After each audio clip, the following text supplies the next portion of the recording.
អូខេសួស្តីបងប្អូនអ្នកសិក្សាទាំងអស់គ្នា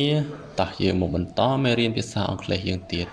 នៅក្នុងវីដេអូនេះគឺលោកគ្រូបន្តមេរៀនភាសាអង់គ្លេសថ្នាក់ទី5យើងបន្តមកដល់ទំព័រទី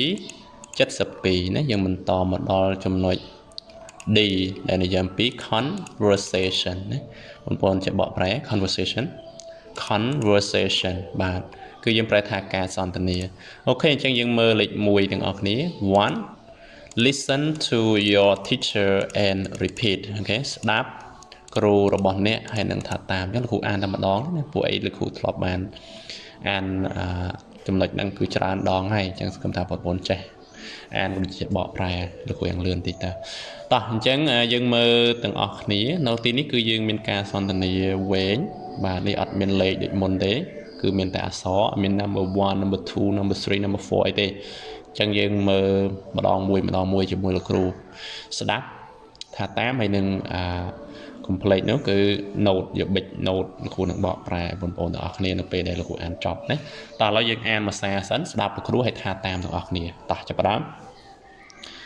What do you want to buy? What do you want to buy? I want to buy a football, 2 rackets and 2 yo-yos. I want to buy a football, 2 rackets and 2 yo-yos. Why do you want to buy 2 yo-yos, a football and 2 rackets? Why do you want to buy 2 yo-yos, a football and 2 rackets?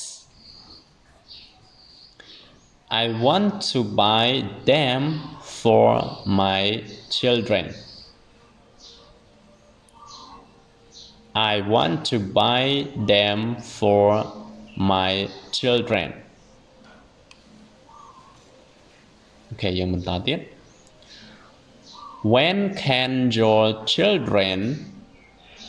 play sports with their friends? When can your children play sports with their friends?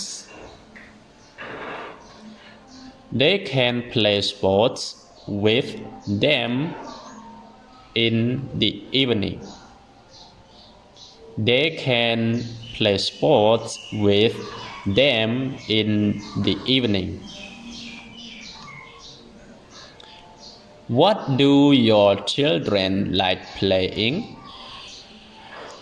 What do your children like playing? My daughter likes playing badminton and my son likes playing football. My daughter likes playing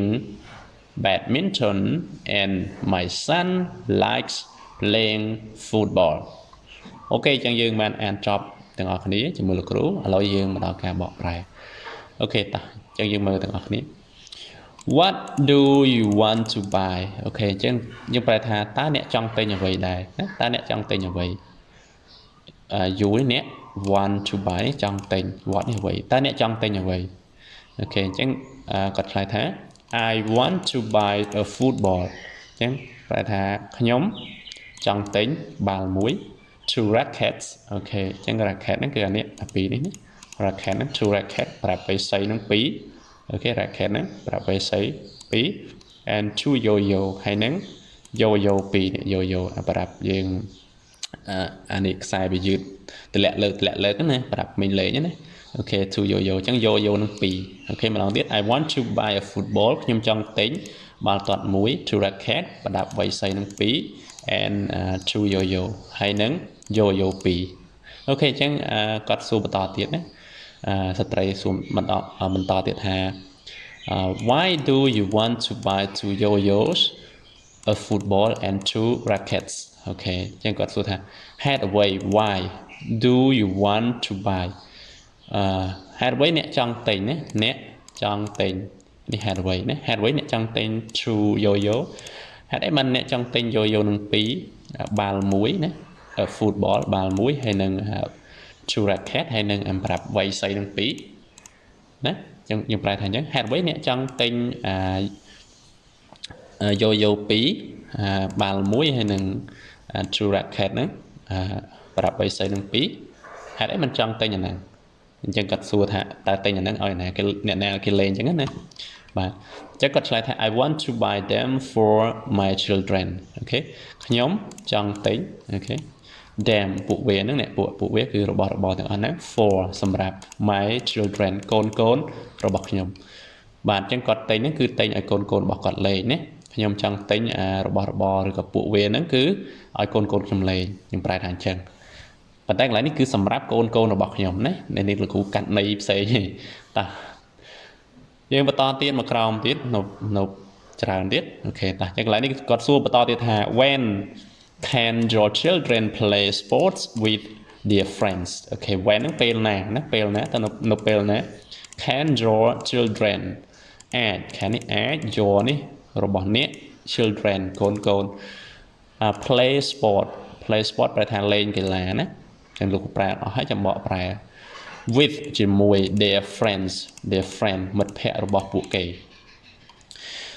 តើអញ្ចឹងបងប្អូនអាចបកប្រែបានណាគ្រូបកប្រែពាក្យទាំងអស់ហើយចឹងយើងប្រែថា when can your children តើកូនរបស់អ្នកនឹងអាចយើងប្រែថាអាច play sport លេងកីឡាហ្នឹងជាមួយមិត្តភ័ក្តិរបស់ពួកគេហ្នឹងនៅពេលណាអូខេ when can your children play sports with their friends តើកូនរបស់អ្នកនឹងអាចលេងកីឡាជាមួយមិត្តភ័ក្តិរបស់ពួកគេនៅពេលណាយើងប្រែថាអញ្ចឹងណា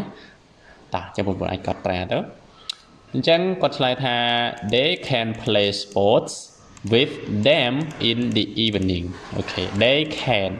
ពួកគេពួកក្មេងៗហ្នឹងកូនរបស់គាត់ណាអាចលេងអាចលេង sport កីឡាអាចលេងកីឡា with ជាមួយ them ពួកគេណាពួកមិត្តភ័ក្តិមិញណា friend ណា in the evening ណានៅពេលល្ងាចអូខេម្ដងទៀត they can play sports with them in the evening ពួកគេអាចលេងកីឡាជាមួយនឹងមិត្តភ័ក្តិរបស់ពួកគេហ្នឹងនៅពេលល្ងាចអូខេតោះបន្តទៀត what do your children like playing What do your children like playing បាទអញ្ចឹងសួរថាតើកូនរបស់អ្នកកូនរបស់អ្នក like playing ចូលចិត្តលេង what នេះអ្វីណាតើកូនរបស់អ្នកហ្នឹងចូលចិត្តលេងអ្វីខ្ញុំប្រែថាអញ្ចឹងណា What do your children like playing តើកូនរបស់អ្នកហ្នឹងចូលចិត្តលេងអ្វីចឹងគាត់ឆ្លើយថានេះមើលរូបភាពនេះអូខេ My daughter likes playing badminton and my son likes playing football អូខេ my daughter ប្រែថាកូនស្រីរបស់ខ្ញុំ likes ចូលចិត្ត playing badminton ចូលចិត្តលេងវាយសីណាលេងវាយសី badminton ណា and my son likes playing football ហើយកូនប្រុស son នេះកូនប្រុសរបស់ខ្ញុំចូលចិត្តអូខេលេងបាល់ទាត់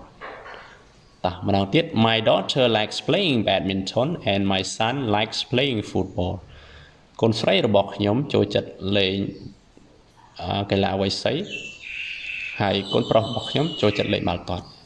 អូខេអញ្ចឹងការសន្ទនាទំព័រទី72ហ្នឹងគ្រូបានអានក៏ដូចជាបកប្រែសង្ឃឹមថាបងប្អូន